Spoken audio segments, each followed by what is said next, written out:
Takže priatelia a kamarádi, čaute, vítam vás pri ďalšom takom rýchlom autovlogu.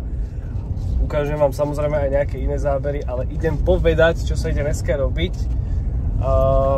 Akože som zvyknutý, naučený prezúvať auto neskôr, ale nakoľko, však už sa mi tu motajú nové gumy vzadu, tak idem prezúť auto dnes. Zároveň vám aj hneď potom ukážem vlastne, aké mám nové kolesa. Čo som mal, tie 20-ky, tie som dal preč. 19-ky zimné, ktoré som mal, tiež som dal preč. Zohnal som vlastne z F15-ky 19-ky dvojrozmer. Samozrejme v tom istom stylingu, je to M467, je to styling, ale ten styling sa robil aj jednorozmer. Ja som cez kamaráda zohnal dvojrozmer. Takže to si dneska všetko ukážeme, alebo respektíve budete to vidieť. A zároveň teda ukážem vám ešte video, na ktorom pracujem. A respektíve to video budete vidieť čoskoro. Ukážem vám tam nejaké srandičky, ktoré možno o E70 neviete, ktoré môžu byť také nápomocné. A jedna z nich sa bude týkať ručnej brzdy, ktorá sa menila. Lebo keď sme boli v auguste v Taliansku na dovolenke, tak tam sa kusla, takže k tomu si povieme niečo viac. Takže to bude také servisné. Takže tieto 19-ky, ktoré mám vzadu, sú Hankooky.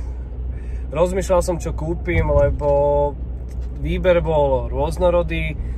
Goodyearky som nevedel napárovať nejak tak, aby to dobre sedelo. Rozmýšľal som nad Matadorkami, lebo však teda aj chalani nejakými rozprávali, že teda tie zimy u nás už nebývajú také, jak bývali, čo je teda samozrejme pravda. Tak, že možno bola aj zbytočnosť kupovať Hankooky, ale tie som napríklad ešte nemal. Bridgestone mne osobne sa neosvedčil, takže hovorím, že však vyskúšam teda. Hankook mal relatívne dobré hodnotenia. Altenso, ktoré som mal letné, som nevedel zohnať zimné. Ukazovalo mi potom ešte nejaké Berdesteiny, ale s tými skúsenosť nemám, aj keď hodnotenia mali veľmi dobré. Ale čo som akože zisťoval, aj teda čítal nejaké recenzie, tak tieto Hankooky ľudia dávajú, takže uvidíme, čo to bude, jak to bude. A zas guma je to isté, jak aj brzdy, na tom by ste nemali šetriť, lebo ako na svojej bezpečnosti, aby niekto šetril, tak je to samozrejme také trápne. Takže keď budem v servise, ukážem vám viacej, hneď budete vidieť vlastne aj tie nové kolesa a k tomu si ešte niečo povieme. Takže zatiaľ letím a vidíme sa čoskoro.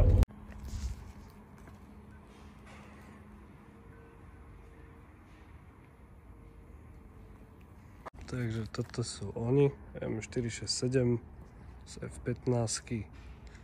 Jedno auto sa prezúva. A potom môžeme ísť na toto.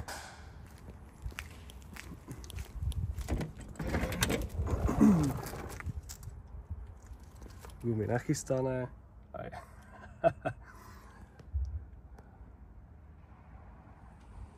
A samozrejme v každom z nás musí byť kúsok škody, jak sa hovorí. No a ideme na to. Jak sa hovorí. Dobré auto je teda na zdviháku, kolesa sa prezujú, hovorím už keď mám tie nové zimné, však ja vlastne tieto budú na zimu a budúci rok by som chcel zohnať buď 214-ky, alebo potom ešte M-kový styling, čo bol 336 sa mi zdá, že to bol, a väčšina X5 E70, ktorá to má obuté, tento styling, to sú 20 dvojrozmerné, tak bola väčšinou faceliftová generácia. Ale tak no, neviem ich zohnať, nedarí sa mi to, takže keď ich zoženiem, tak na leto určite zase 20. Takže priatelia, auto úspešne prezuté, nachystané, keďže dneska ma čaká ďalšia svadba, čo sa týka vozenia svadobčanov a teda aj svadobného páru.